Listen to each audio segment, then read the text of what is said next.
Okay, here we go. Quick notes for Thursday. I didn't think I'd have to do a video, but when I was reviewing what assignment I had lined up, I wanted to show you two of these. So actually, these are in your homework assignment, so download or whatever you need to do, and this will give you two of the answers. First things first, when we're doing these multi-step linear inequalities, we need to get x on the left is the easiest way to do this. Okay, it's just easier to read the answer. It's easiest to graph it, which we're going to do on these. So in this case over here, normally I would suggest that you would move the x over here if that was an equal sign, because that would keep the x positive. But since we're doing inequalities, I want you to first move the x to the left side. So when I do that, that leaves me with negative 1x plus 5. And I like to write it as negative 1x. I know you could just write negative x, but that just reminds me after that I'm going to have to divide by that negative 1.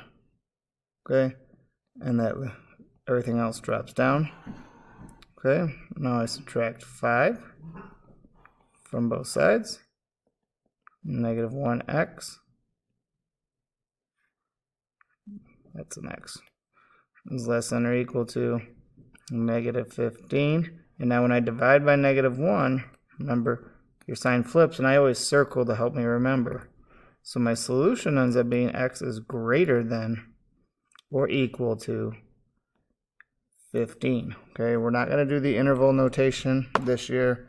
We thought it'd be one more thing to teach with online learning. It would just be a little too hard and maybe not necessary this year. So whenever your number is a part of your solution, put that somewhere in the middle. Okay, so I'll put the 15 here, okay, close to the middle, and then number it on both sides. So that's a part of your directions. Okay, put a couple numbers on each side. Okay, now this is a closed circle. Remember, if it's like this, it's closed. And if it's like that, it would be open. And of course, same. Okay. So any number less than or equal to 15. So I bubble that in and draw my arrow. Okay. Because my numbers should be 16 would work, 17 would work, etc., etc. Okay, and I could do a quick check here. So like if I pick the easiest number, maybe 16. 16 times 2 is 32, plus 5 is 37. So I'm just doing a quick check here. So now, again, I picked 16. 16 times 3 is 48, minus 10 is 38. That is true. 38 is bigger than 37. So it looks like, so I'm flying through this after having you guys do NWEA all day. Looks like we're good. Okay, this next one here, lots of things to do. That's why I picked this one. So first things first, I'm going to do my distributive property. So I have 2x minus 6, 2 times x, and 2 times negative 3. And then everything else drops down. Okay. And now these are on the same side, so they combine. Okay. Actually, we'll go back here, we'll highlight them. So these two combine. And that gives me 7x, because they're on the same side. So I add them, combine them, minus 6, and everything else drops down. Now I want to subtract 9x from both sides, and that's going to give me negative 2x minus 6 is less than or equal to negative 14. And now I can solve. So I want to add 8. I'm going to add 8 here. Negative 2x less than or equal to, okay, if I'm at negative 14 and I add 8, I am now at a negative 6.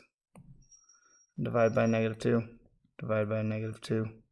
Sign flips again because I'm dividing by a negative.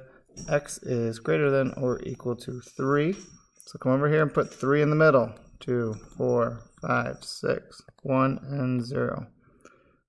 Okay, solutions are greater than or equal to 3. So that's what it should look like. So again, I could check this real quick. Pick an easy number. What's a number bigger than 3? I don't know, how about 10? Okay, so 10 minus 3 is 7.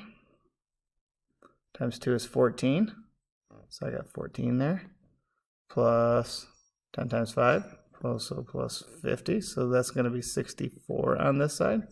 And that needs to be less than or equal to 10 times 9 is 90 minus 14, which is 76. Is 64 less than or equal to 76? Yep. So I did a spot check. That one, you know, I picked one number, so my math could still, in theory, be wrong as I rush this video and try to get it done for you guys in a hurry. But just at first glance, that looks good. So that's just 2 examples from your homework.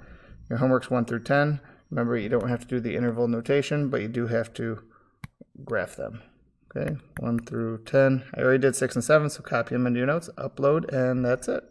We'll see you on Friday for a little bit longer assignment on Friday. Sorry. Have a good one.